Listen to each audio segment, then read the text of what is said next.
Olá pessoal, como é que vocês estão? Tudo bem? Meu nome é Marlon, eu sou professor de biologia e hoje a gente vai discutir um pouco sobre o objeto de estudo da biologia, que são os seres vivos. No entanto, antes de a gente entrar nos seres vivos em si, seria interessante que a gente entendesse onde é que a gente encontra esses seres. E hoje a gente sabe que toda a vida conhecida, ela está no planeta Terra. Bem, o planeta Terra, ele é organizado e dividido em algumas dimensões que a gente chama de esferas. As dimensões do planeta Terra são o que a gente chama de esferas do planeta Terra. E a gente tem como, por exemplo, a atmosfera, a biosfera e por aí vai. E a gente vai discutir rapidamente cada uma dessas dimensões. Bem, a hidrosfera. A hidrosfera, ela corresponde a toda a água líquida do planeta. Isso mesmo, a água que a gente encontra nos mares, oceanos, lagos, rios e por aí vai. Então, toda essa água líquida encontrada no planeta, elas estão compondo essa dimensão que a gente chama de hidrosfera. Além da hidrosfera, a gente tem o que a gente chama de criosfera. Crios significa gelo. A criosfera, ela corresponde a toda a água congelada. Essa água que a gente encontra nas calotas polares, nos icebergs e tudo mais. Então a criosfera, ela corresponde a essa porção de água congelada que existe no planeta. Além disso, existe o que a gente chama de litosfera. Para a gente entender a litosfera, é interessante que a gente conheça um pouquinho da estrutura do planeta Terra. O planeta Terra ele pode ser dividido em três partes.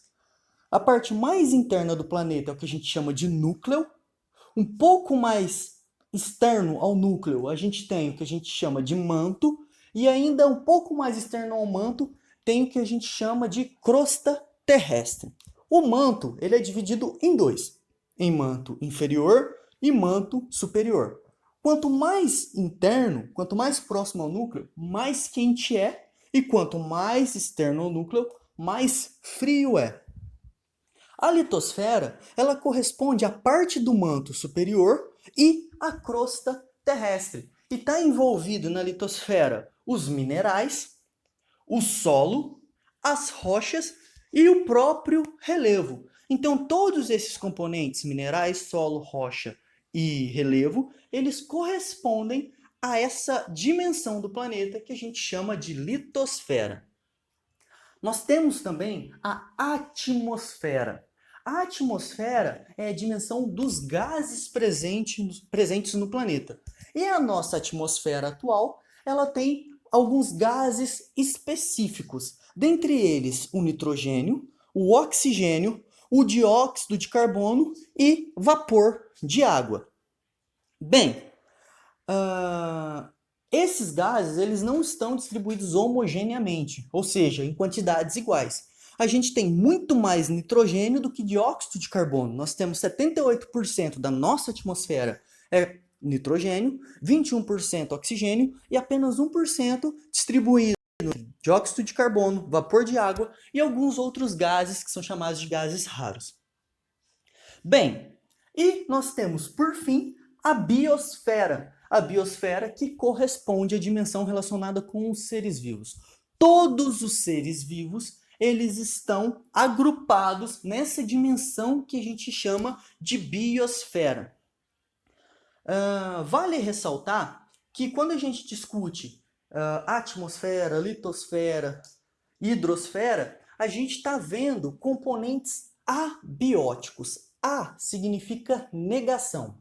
Bio significa vida. Então, componentes abióticos são componentes não vivos, como, por exemplo, uma rocha, um solo, um rio. Tudo isso não são componentes que não são vivos, eles não têm vida. E quando a gente diz biosfera, bio significa vida. Então, são os componentes vivos, componentes bióticos, são componentes vivos, são seres vivos.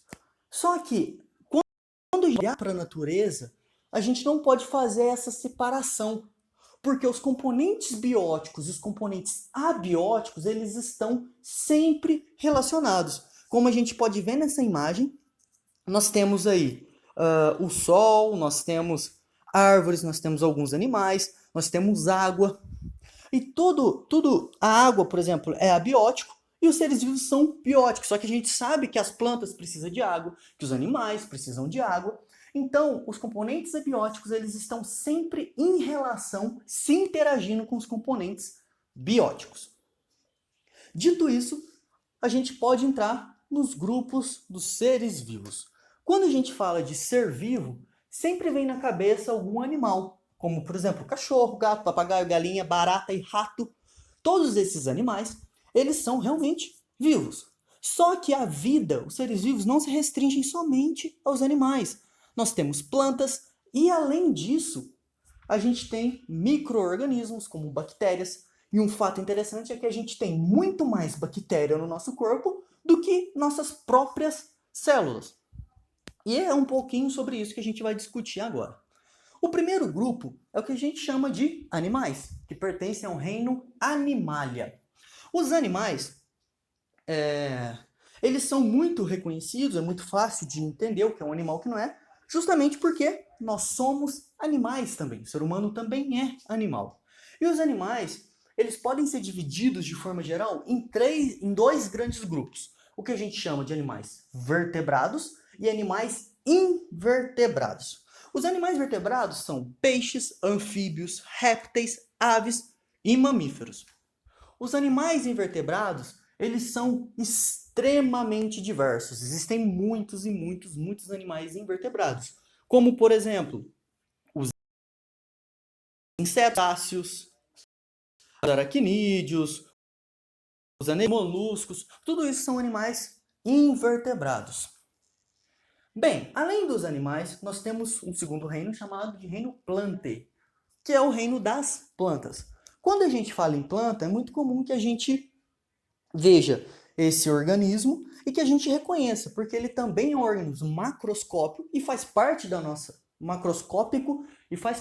nossa realidade. No entanto, as plantas não são somente as árvores, elas também são um grupo bastante diverso. A gente tem os musgos, que são as briófitas, samambaias, pteridófitas, pinheiros, plantas com flor, com fruto. Então a gente tem muitas plantas. E planta é sim um organismo vivo. Por quê? Porque as plantas elas nascem, elas crescem, se reproduzem e depois morrem. Então elas cumprem com o ciclo da vida. Logo, elas são seres vivos, apesar de serem imóveis. Tranquilo? Além disso, nós temos os fungos.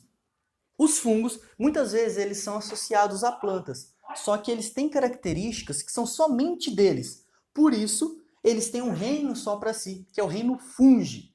Os fungos, eles também são bastante diversos, desde fungos unicelulares, que só é possível observar com o microscópio, até fungos macroscópicos, que é, por exemplo, o cogumelo, orelha de pau, que a gente vê muito comum associada a árvores. Mas se você gosta de café, se você gosta de cerveja, se você gosta de vinho, tudo isso são bebidas fermentadas, que são fermentadas por fungos, um grupo muito específico de fungo, que é um fungo unicelular chamado de leveduras. Então, os fungos não são plantas e também são seres vivos.